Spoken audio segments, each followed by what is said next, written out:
Media, सच सबसे पहले सबसे तेज।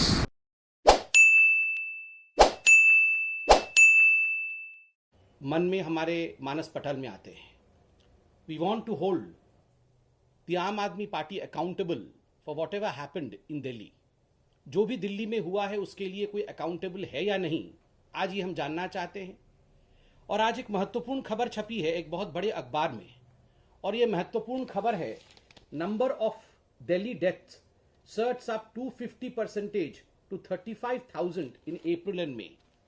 और जो आंकड़े आए हैं मैं वो आंकड़े भी आपके सामने प्रस्तुत करना चाहता हूं। इस खबर को पढ़ते हुए भारतवासी और खास करके दिल्ली वासी, उनकी आंखों में एक नमी आ जाती है। किस प्रकार से सैकड़ों लोगों की मृत्यु होती है और किस प्रकार से इन आंकड़ों को छुपाया जाता है और कोई भी अकाउंटेबल नहीं है। इस प्रकार का एक पिक्चर दिल्ली का जो प्रशासन है, दिल्ली की जो सरकार है, वो हम सबके सामने रखने का प्रयास करती है। बंधुगण, आज के इस खबर का मुख्य बिंदु यह है कि 2 महीने, अप्रैल और मई का महीना, यह 2 महीना सर्वाधिक महत्वपूर्ण महीने रहे थे जहां तक कि कोविड के सेकेंड वेव का संबंध है। और इन 2 महीनों में लगभग 34,750 डेथ सर्टिफिकेट्स इशू किए गए हैं दिल्ली के 3 म्युनिसिपल कॉरपोरेशन जो है, इन तीनों म्युनिसिपल कॉरपोरेशन के द्वारा 35,000, लगभग 34,750 टू बी प्रिसाइज। और आप सोचिए, इतने बड़ी तादाद में death certificate 3 municipal corporation issue करते हैं अप्रैल और मई के महीने में, किंतु जो ऑफिशियल फिगर है, जो सरकारी आंकड़े दिल्ली की सरकार देती है, वो कितना है?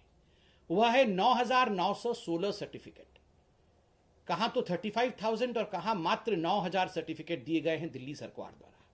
एक तरह से अगर ये देखा जाए तो ये 250% इंक्रीज है, 250% इजाफा है संख्या में मृतकों की। जो आंकड़े दिखाए गए और जो वास्तविक संख्या है मृतकों का। बंधुगण, जो ऑफिशियल कोविड फिगर्स 2 महीने के रहे हैं वो कुल मिलाकर के 13,201 रहे हैं, और जो डिफरेंस होता है म्युनिसिपल कॉरपोरेशन द्वारा दिए हुए आंकड़ों का और ऑफिशियल फिगर्स का, वो होता है 21,549। आप सोचिए, अनअकाउंटेड डेथ 21,000 से अधिक ऐसी मृत्यु हुई हैं दिल्ली शहर के अंदर जो अभी तक अनअकाउंटेड है, जिनके विषय में कोई हिसाब देने को तैयार नहीं है। कहां से 21,000 लोगों की मृत्यु हुई, कैसे 21,000 लोगों की मृत्यु हुई, वो कौन लोग हैं जिनका दिल्ली सरकार नाम भी लेना नहीं चाहती है। आज मैंने पढ़ा है इस अखबार में कि कुछ महत्वपूर्ण अधिकारियों ने एक मांग रखी है कि दिल्ली में डेथ ऑडिट भी किया जाए। आपको याद होगा किस प्रकार से ऑक्सीजन ऑडिट की मांग दिल्ली में सुप्रीम कोर्ट में हुआ था। दिल्ली की सरकार ने ऑक्सीजन ऑडिट के खिलाफ अपना मुहिम छेड़ दिया था कि हम ऑक्सीजन ऑडिट नहीं चाहते।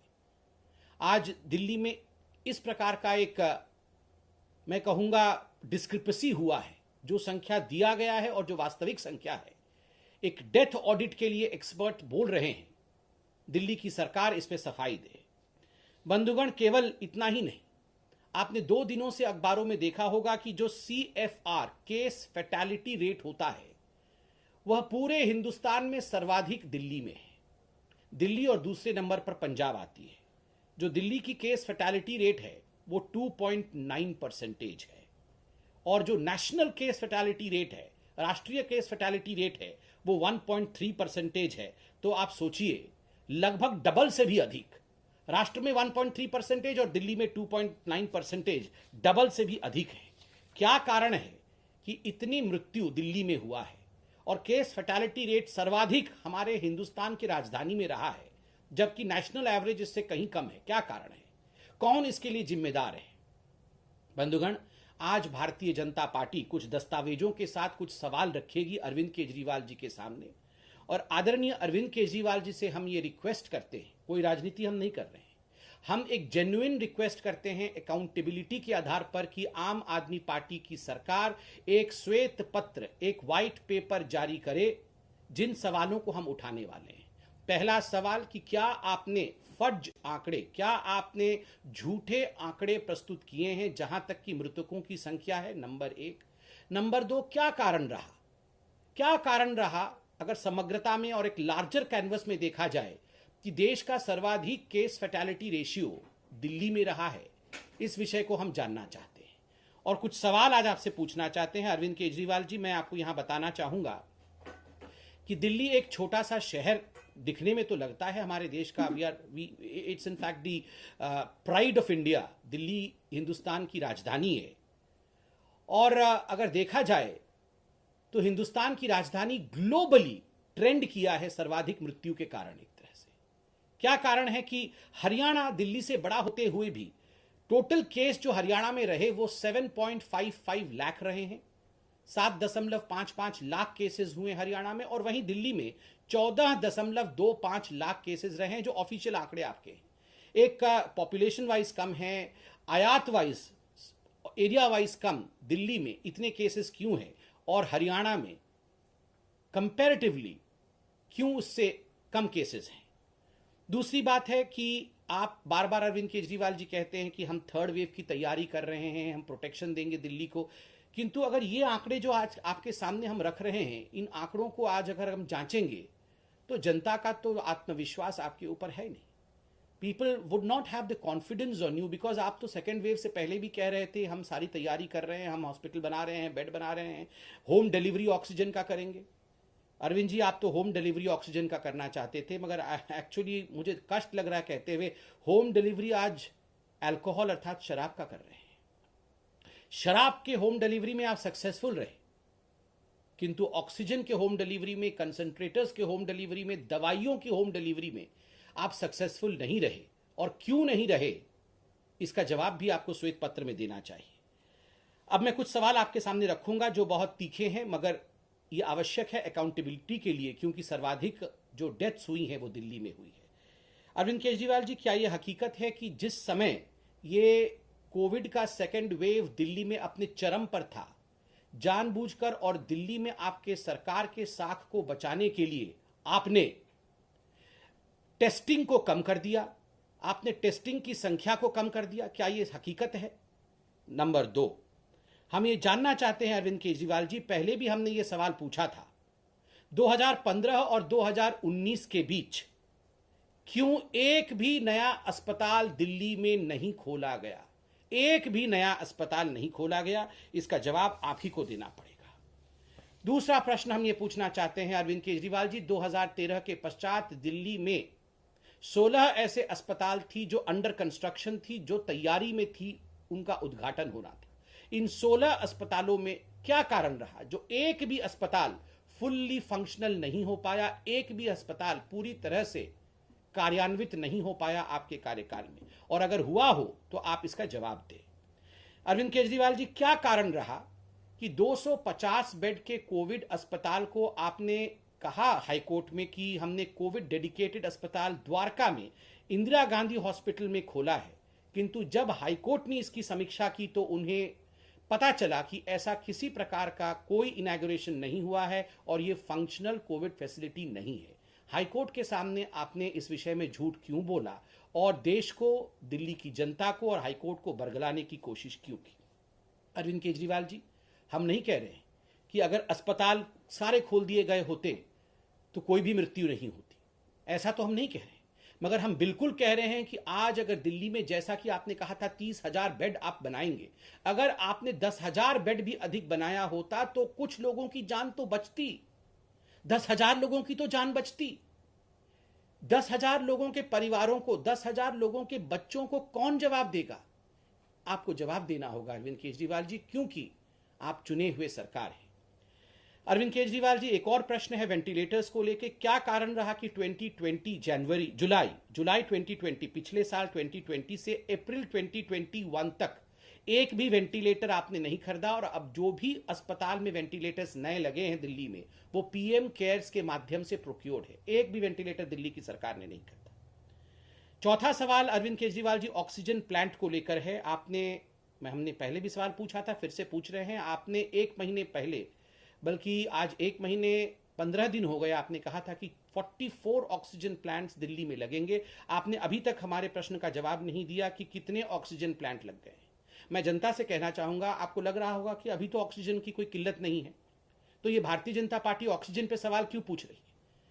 आपको पता होगा कि जब सेकेंड वेव आया था, अरविंद केजरीवाल जी उससे पहले कह रहे थे कि हम ऑक्सीजन को लेकर प्रिपेयर्ड हैं, और 2 दिन बाद कह रहे थे हमारे पास ऑक्सीजन। हम चाहते हैं कि आज हम अरविंद केजरीवाल जी को आईना दिखाते रहे, ताकि ईश्वर न करे अगर कोई भी अनहोनी भविष्य में थर्ड वेव के रूप में आती है तो अरविंद केजरीवाल जी प्रिपेयर्ड रहें और दिल्ली की जनता को बचाने में सक्षम रहे, वो ना करे जो उन्होंने अभी तक किया है। ऑक्सीजन मिसमैनेजमेंट को लेकर जो आप लोगों की लॉजिस्टिक में गलती रही है, हम जानना चाहते हैं इस श्वेत पत्र में ऑक्सीजन मिसमैनेजमेंट को लेकर केजरीवाल जी, कि आपने सुप्रीम कोर्ट में ऑक्सीजन ऑडिट को लेकर मना क्यों किया था, और जब ऑक्सीजन ऑडिट की बात हुई तो तुरंत आपने ये क्यों कहा कि अब हमारे पास एक्सेस ऑक्सीजन है और जो प्लांट्स हमें ऑक्सीजन सप्लाई कर रही थी वो हमें सप्लाई करना बंद कर दे या उन ऑक्सीजन को डाइवर्ट करना शुरू कर दे। 2 दिन के अंदर ऐसा क्या परिवर्तित हो गया? क्या यह सच नहीं है कि कहीं ना कहीं ऑक्सीजन ऑडिट के नाम को सुनते ही आपको लगा कि सच का भांडाफोड़ हो जाएगा और आपने एक यू टर्न लिया? इसको आप जरूर व्हाइट पेपर में मेंशन करें। ठीक उसी प्रकार क्रायोजेनिक टैंकर्स को लेकर हम एक सवाल पूछना चाहते हैं। आपने कहा था आज से लगभग 15 दिन पहले कि 18 क्रायोजेनिक टैंकर्स थाईलैंड से लाए जाएंगे। आज दिल्ली की जनता और हिंदुस्तान की जनता जानना चाहती है व्हाइट पेपर के माध्यम से अरविंद केजरीवाल जी कि कितने क्रायोजेनिक टैंकर्स ऑक्सीजन सप्लाई के लिए, क्योंकि आप कह रहे हैं कि आप प्रिपेयर कर रहे हैं थर्ड वेव के लिए, कितने क्रायोजेनिक टैंकर्स आए हैं, ये हम जानना चाहेंगे। और ठीक उसी प्रकार एक आज अखबार में, दूसरे बड़े अखबार में यह भी छपा है जो हमें बहुत इनसेंसिटिव लगा, और हम आपके मंत्री से भी ये पूछना चाहते हैं कि आप देख सकते हैं, आप इंडियन एक्सप्रेस में एक बड़ा एक महत्वपूर्ण खबर छपा हुआ है जिसमें गोपाल राय आपके महत्वपूर्ण मंत्री हैं और कोविड के विषय को संभाल भी रहे हैं। वो कह रहे हैं कि Delhi saw oxygen shortage, only solution is to plant trees. उन्होंने कहा कि Delhi saw an oxygen shortage during the COVID pandemic and the government made efforts to bridge the gap and were successful. COVID cases are decreasing on a daily basis, but to reach a permanent solution for this oxygen problem, we are going to plant 33 lakh trees. देखिए, आप पेड़ लगाना बहुत अच्छी बात है, पेड़ बिल्कुल लगाएं, हम भी आपके साथ खड़े हैं। ये तो हमारा एनवायरनमेंट को बचाने का उद्देश्य भी है, उस पर कोई क्रिटिसिज्म नहीं है। मगर ये जो इनसेंसिटिव रिमार्क और एक मैं कहूंगा अज्ञान वसत रिमार्क आपके मंत्री ने केजरीवाल जी ने किया है। आपके मंत्री कहते हैं कि ऑक्सीजन की कमी से लड़ने का एकमात्र उपाय है कि हम पेड़ लगाएं और थर्ड वेव से जूझने के लिए हम परमानेंट सोल्यूशन ढूंढ रहे हैं और 33 लाख पेड़ लगा देंगे। मुझे लगता है अरविंद केजरीवाल जी, इस प्रकार से तो आप नहीं लड़ पाएंगे। इन चीजों को बहुत साइंटिफिकली डील करने की आवश्यकता है। और वैक्सीन को लेकर भी आपने कई झूठ फैलाए हैं। हम आज एक जो प्रश्न आपसे पूछ रहे हैं व्हाइट पेपर में उत्तर चाहेंगे। क्या कारण है कि वैक्सीन को लेकर जो ग्लोबल टेंडरिंग थी, उत्तर प्रदेश की सरकार ने 7 मई को ग्लोबल टेंडर किया और दिल्ली की सरकार ने 28 मई को ग्लोबल टेंडर किया। उत्तर प्रदेश 7 मई और दिल्ली 28 मई। ये जो डिफरेंस है आपके बीच समय का, ये आखिरकार क्यों रहा? और एक और सवाल हमने पूछा था, उसका जवाब आपने दिया नहीं कि क्या कारण रहा कि जो प्राइवेट अस्पताल दिल्ली में हैं उन्होंने अधिक वैक्सीन प्रोक्योर किया और जो दिल्ली की सरकार है, जो बड़ी है, जो प्राइवेट हॉस्पिटल से काफ़ी बड़ी है, उन्होंने प्राइवेट हॉस्पिटल से कम प्रोक्योर किया है। लगभग केवल जो सेंटर देती है उसका 12 या 13% प्रोक्योर किया है। इसका जवाब भी आप व्हाइट पेपर में जरूर देंगे, ऐसा हमारा मानना है। व्हाइट पेपर में एक बहुत महत्वपूर्ण विषय है जिसके विषय में आपको जरूर लिखना चाहिए और वो है मोहल्ला क्लिनिक। अरविंद जी, मुझे बड़े दुख के साथ कहना पड़ रहा है, मोहल्ला क्लिनिक के विषय को आपने 2015 से ही उठाया और दरअसल ये मोहल्ला क्लिनिक नहीं, ये हो हल्ला क्लिनिक थे। आपने हर जगह की, WHO ने भी हमारी तारीफ की है, अमेरिका भी हमारी तारीफ कर रहा है, पूरा विश्व मोहल्ला क्लिनिक कर रहा है, मगर आपके राहुल मेहरा जी ने ही कोर्ट में कहा ये तो दरअसल 20 फीट के 2 कंटेनर होते हैं, छोटे छोटे कंटेनर होते हैं, इनमें तो हम कुछ नहीं कर सकते क्योंकि ये तो सुपर स्प्रेडर के रूप में काम करेगा। आपने करोड़ों रुपए की बजट इसके लिए सैंक्शन किए, कोई काम नहीं हुआ, कोई मोहल्ला क्लिनिक फंक्शनल नहीं है। वहां आज हम देख रहे हैं कि किस प्रकार गाय इत्यादि घूम रही है तो वो एकदम डिलैपिडेटेड अवस्था में पड़ी हुई है। क्या फायदा हुआ इतने बड़े बजट का, इतने बड़े आपके प्रोपेगेंडा का, अगर वो कोई काम का नहीं है? ये जो हो हल्ला क्लिनिक के विषय में आपने इतना हो हल्ला किया था, उसके विषय में भी आप जरा व्हाइट पेपर में मेंशन करिए। और एक और महत्वपूर्ण हिसाब किताब आपसे हम चाहते हैं। दिल्ली सीएम रिलीफ फंड में मार्च 2020 से जनवरी 2021 तक, मार्च 2020 से जनवरी 2021 तक 34 करोड़ रुपए कंट्रीब्यूशन के रूप में आए। आपने इन 34 करोड़ रुपयों को कैसे खर्च किया, कोविड के लिए कहां कहां खर्च किया, ये आप जरा बताएं। पूरा पैसा कोविड में खर्च किया, एक भी पैसा कोविड में खर्च किया, या पूरा पैसा एडवर्टाइजमेंट पे खर्च किया, इस विषय में आप जरा बताएं, क्योंकि ये तो क्रिमिनल लायबिलिटी वाला विषय है। लोगों ने कंट्रीब्यूट किया है, आपने खर्च किया है कि नहीं किया है, ये हम जानना चाहते हैं। और अंत में दो छोटे छोटे विषय हैं, मगर बहुत बड़ा उनका रिपरकशन है। एक हमारे जो फार्मर प्रोटेस्ट के बारे में आप लोगों ने उनको वाईफाई देना, पानी देना, इलीगल ऑक्यूपेशन कराना। आज पंजाब के सीएम भी दिल्ली आ रहे हैं, ये हम न्यूज़ में देख रहे हैं। ये आप दोनों जो पंजाब और दिल्ली वालों ने, मतलब जो पॉलिटिकल पार्टीज है, आम आदमी पार्टी और पंजाब की कांग्रेस पार्टी, इन दोनों पार्टी ने आपस की राजनीति के कारण से जिस प्रकार से किसान आंदोलन, तथाकथित किसान आंदोलन को समर्थन करके उसको एक स्प्रेडिंग वेन्यू बनाने की कोशिश की है, आज वो पंजाब में भी चल रहा है, दिल्ली के बॉर्डर में भी चल रहा है। श्वेत पत्र में इसके विषय में भी अरविंद केजरीवाल जी जवाब दे। और लास्ट में बहुत महत्वपूर्ण विषय कि जो हमारे माइग्रेंट लेबरर्स थे, आज मैं ये कुछ महत्वपूर्ण डॉक्यूमेंट हैं, इंडिया टुडे इत्यादि ने इसे छापा भी है। We will sell kidneys to get food for the kids.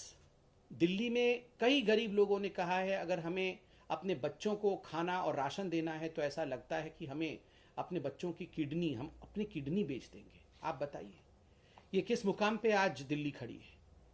आज दिल्ली में जो हमारे माइग्रेंट लेबर्स हैं उनको आप राशन नहीं दे पा रहे हैं। मोदी जी 80 करोड़ लोगों को राशन मुफ्त दे रहे हैं, वो भी विगत वर्ष से दे रहे हैं। आप ना राशन दे पा रहे हैं, ना उनके लिए नौकरी मुहैया करा पा रहे हैं, और वो अपनी किडनी तक बेचने की बात कर रहे हैं।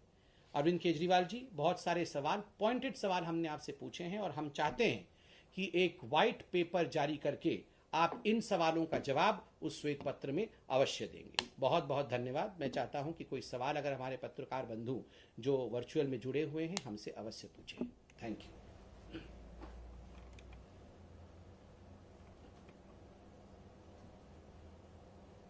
Yes, Mohit ji, I can hear you. Please go ahead with your question.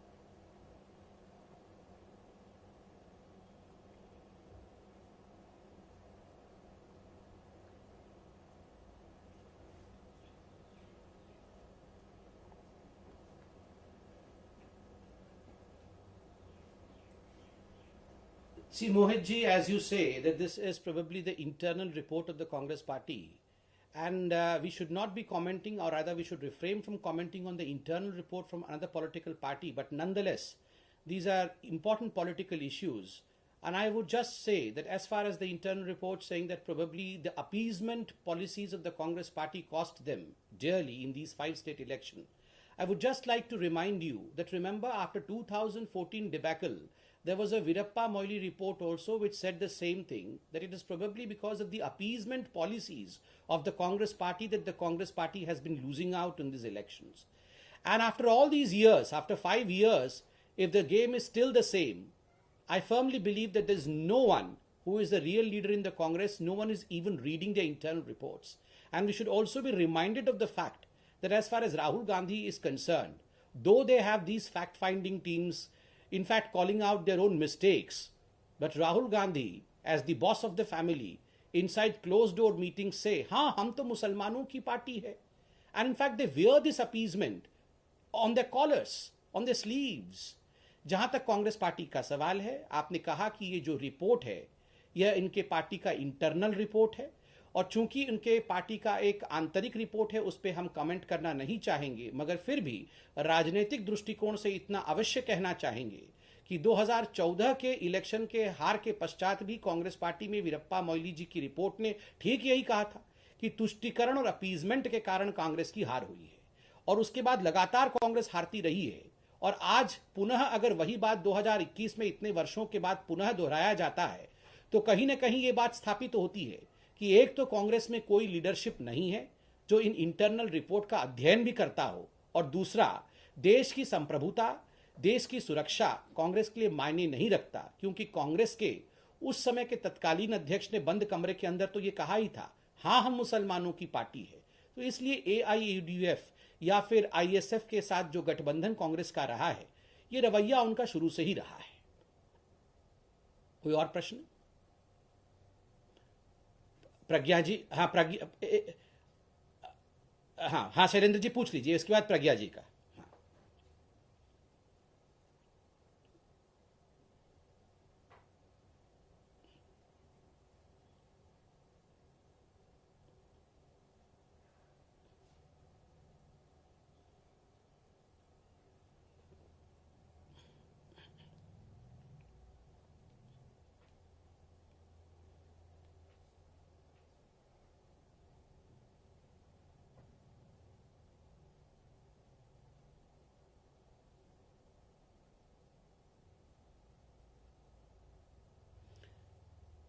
Shailendra ji धन्यवाद। आपने वैक्सीन की जो बर्बादी राजस्थान और छत्तीसगढ़ में हुआ है उसको लेकर सवाल पूछा है। देखिए, बड़े दुख के साथ मुझे कहना पड़ रहा है, ये जो 100 वर्षों के बाद इस प्रकार का एक पेंडेमिक, इस प्रकार की एक महामारी पूरे हिंदुस्तान और पूरे विश्व को अपने चपेट में लेती है, ये हम सब के लिए, ये मानवता के लिए एक मौका था कि हम एकजुट होकर इस महामारी के खिलाफ लड़ते। कोई भी राजनीतिक बाउंड्रीज, कोई भी राजनीतिक परिसमन इस प्रकार की महामारी में नहीं होना चाहिए था, क्योंकि मनुष्य एक भयंकर बीमारी के साथ लड़ रहा था। वही हर पॉलिटिकल पार्टी का कर्तव्य था, हर पॉलिटिकल पार्टी का धर्म था। मगर मुझे दुख के साथ कहना पड़ रहा है कि कुछ पॉलिटिकल पार्टीज जो हिंदुस्तान में हैं, उन्होंने इस मौके को गवाया और राजनीतिक मौके का फायदा उठाने का कोशिश किया। उन्हें लगा कि हम इसे एक चुनावी परिप्रेक्ष्य में देखेंगे और कहीं ना कहीं हम अपनी सरकार कैसे बना सके भविष्य में, इस पर चिंता करेंगे। और उसी का नतीजा रहा कि जहां राजस्थान ने वैक्सीन को वेस्ट किया, वहीं छत्तीसगढ़ ने भी वैक्सीन की बर्बादी की है। राजस्थान में जिस प्रकार के खबर सामने आ रहे हैं, वो तो हमारे दिल को झकझोर देने वाले हैं। जिस प्रकार से एक बहुत महत्वपूर्ण पत्रिका ने रिपोर्ट करके दिखाया है कि केवल 8 जिलों में, पूरे राज्य का नहीं, केवल 8 जिलों में कुछ वैक्सीनेशन केंद्र में उन्होंने जब अध्ययन किया तो उन्होंने पाया कि लगभग 2500 डोज जो हैं वो बर्बाद हो चुकी है, 2500 जैब्स जो हैं वो बर्बाद हो चुकी है। आज हम राहुल गांधी से पूछना चाहते हैं, राहुल जी, ये तो केवल एक छोटा सा स्टडी था, केवल 8 जिलों का था। अगर पूरे राजस्थान का ये स्टडी किया जाए, अगर राजस्थान के वैक्सीन वेस्टेज का ऑडिट किया जाए, तो मैं राहुल गांधी आपसे पूछना चाहता हूं कि हमारे बच्चों के वैक्सीन को कूड़ेदान में, हमारे बच्चों के वैक्सीन को आपने गाड़ दिया जमीन के अंदर, बच्चों के वैक्सीन में आग लगा करके उसको ध्वंस कर दिया। ये हमारे बच्चों के भविष्य के साथ, ये हमारे बच्चों के माता पिता के साथ, हमारे देश के भविष्य के साथ राहुल गांधी जी आपके राज्यों ने खिलवाड़ क्यों किया? मैं कोई आक्षेप नहीं लगा रहा हूं, मगर मैं ये पूछना चाहता हूं। मैं चाहता हूं कि एक ऑडिट हो ताकि ये बताया जा सके, ये पता लग सके कि ये वैक्सीन के जो बर्बादी हुई है, इसका कारण क्या था? इसका कोई पॉलिटिकल कारण तो नहीं था ना? कहीं मोदी जी के केंद्र की सरकार को नीचा दिखाने के लिए और एक पॉलिटिकल गेम स्कोरिंग के लिए जानबूझ के कांग्रेस शासित राज्यों ने वैक्सीन को बर्बाद तो नहीं किया ना? ये एलिगेशन नहीं है, ये हम जानना चाहते हैं। इसलिए इसका ऑडिट तुरंत राजस्थान की सरकार कराए और इसमें जर्नलिस्ट्स के ऊपर सेडिशन के केस या उनको धमकाने का काम ना करके, उनके खिलाफ एफआईआर ना करके, हकीकत को ऑडिट के माध्यम से सामने रखें। धन्यवाद। प्रज्ञा जी, आपका सवाल। Samdip ji, you are talking about vaccine wastage in Congress ruled states, but we have got a tweet from Priyanka Gandhi today, who is saying that we have vaccine production of 8.5 crores, and government is saying that it will give 12 crore vaccines in coming months. So where will this vaccine come from, and where is the budget 35,000 crore that government said will come from? So she has ended her tweet saying Andher vaccine niti Chaupat Raja. This has come also at a time when Supreme Court has pulled up government saying that vaccine policy for 18 to 44 years of age is arbitrary, irrational. Also demanded a COVID vaccine price list, also the international price list. How do you defend this? See, first and foremost, I would say that as far as the vaccine policy of India is concerned, the vaccine policy of India is in consonance with the vaccine policy of WHO. It is in consonance with the scientific policy which was ruled out by WHO. Secondly, it is one of the biggest vaccine policies as far as the global vaccine movement is concerned. Only second to US, in fact, India in today's day is vaccinating its citizens. It is a great feat that India has achieved. Thirdly, and most importantly, we would humbly suggest that no politics on vaccine. Well, yes, if you want to ask question, every relevant question has been answered time and again by the government of India. And the government of India has, as we read in newspapers, as we see in the media, has submitted its affidavit in the court categorically saying that, well, yes, by the end of December, we are going to vaccinate every Indian citizenship. We have complete faith. We should have complete faith in the government of India. We will do this. We are going to achieve this. And secondly, as far as Priyanka Gandhi's question as to how the government is going to achieve this is concerned, I would request her to please read out the details. Every newspaper, in fact, is coming out with the details as to who is manufacturing what. That Serum Institute of India has increased and augmented its manufacturing to, in fact, literally 10 crores the coming month. Similarly, India is going to get vaccines from the foreign destinations as well. Talks are on with Pfizer. All these are details which are in public domain. And rather than just playing politics, Priyanka Vadra should educate herself, should enlighten herself with the facts. Thank you. Any other question? Koi aur sawal? There's one more. I'll take one more question. Yes, please, ma'am.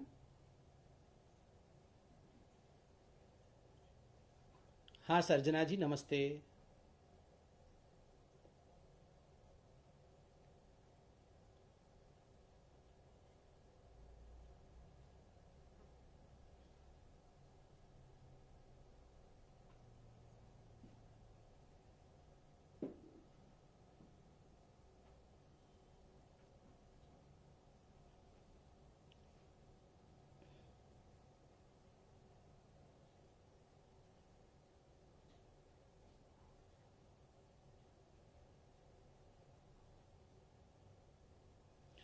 देखिए, पहली बात, जहां तक ये आक्षेप है कि क्या दिल्ली बीजेपी जो केजरीवाल जी की नाकामियां हैं और खास करके मोहल्ला क्लिनिक की नाकामी है उसको उजागर नहीं कर पा रही है, बिल्कुल कर रही है। और जो भी फैक्ट्स आज हम आपके सामने इस प्रेस कॉन्फ्रेंस के माध्यम से रख रहे हैं वो दिल्ली बीजेपी के अध्यक्ष माननीय आदेश गुप्ता जी से ही हमें मिला है। बहुत मेहनत करके ग्राउंड रिपोर्ट तैयार करते हैं दिल्ली बीजेपी के हमारे नेता, और वो ग्राउंड पे जाके जो वीडियोस उन्होंने जारी किए हैं मोहल्ला क्लिनिक का, उसका तो हमने केवल एक छोटा सा रूप यहां रखा है। हम चाहते हैं कि इसका जो विवरण है वो खुद अरविंद केजरीवाल जी श्वेत पत्र के माध्यम से करें। और रोज हम अखबारों में पढ़ते हैं कि किस प्रकार से दिल्ली बीजेपी अरविंद केजरीवाल जी के जो झूठ हैं, जो नाकामियां हैं, उनको उजागर कर रही है। मगर सेंट्रल बीजेपी भी इसे उजागर इसलिए कर रही है क्योंकि दिल्ली केवल एक राज्य या यूनियन टेरिटरी के रूप में देखा नहीं जाना चाहिए। ये हमारे देश का शान है, ये हमारे देश की राजधानी भी है। और अरविंद केजरीवाल जी जिस प्रकार का प्रोपेगेंडा कर रहे हैं, हमें उनसे सिर्फ इतना ही इल्तिजा है, उनसे इतनी ही हमें शिकवा है कि वो केवल प्रोपेगेंडा ना करे, व्हाइट पेपर भी जारी करे और जो हकीकत है उसको बयां भी करे। धन्यवाद। प्रज्ञा जी, आप कुछ और पूछना चाहते थे? Sir, I want to ask you because there is already a struggle between Bengal and center as well, but there are also political statements coming from both sides regarding everything. So now TMC leader Abhishek Banerjee has called for invoking disaster management act against PM Modi for holding big rallies during COVID times. How do you see this statement? देखिए, मुझे लगता है जिस प्रकार से एक राजनीतिक लड़ाई बंगाल के अंदर करने की कोशिश की जा रही है, ये उचित नहीं है। यह समय डिजास्टर का है, इसलिए सभी को नियम और कानून के हिसाब से काम करना चाहिए। चूंकि इस विषय पर कानून अपना काम कर रही है, मुझे लगता है भारतीय जनता पार्टी के प्रवक्ता के नाते मुझे इस पर अधिक कमेंट करने की आवश्यकता नहीं है। मगर जिस प्रकार ममता बनर्जी ने विगत कुछ दिनों में वायलेंस, चाहे वो वायलेंस हो जो बीजेपी के कार्यकर्ताओं के खिलाफ हो रहा है, चाहे वो यश जो साइक्लोन हुआ है उसके मैनेजमेंट का विषय हो, इन सभी विषयों में जिस प्रकार से उन्होंने दोहरी नीति अपनाई है, ये पूरा हिंदुस्तान देख रहा है। मैं इसका राजनीतिकरण नहीं करना चाहता हूं क्योंकि ये पूरा विषय कानून के दायरे में है और एक्सपर्ट्स इस पे कमेंट कर रहे हैं। धन्यवाद। और कोई सवाल है? Thank you so much friends, thank you.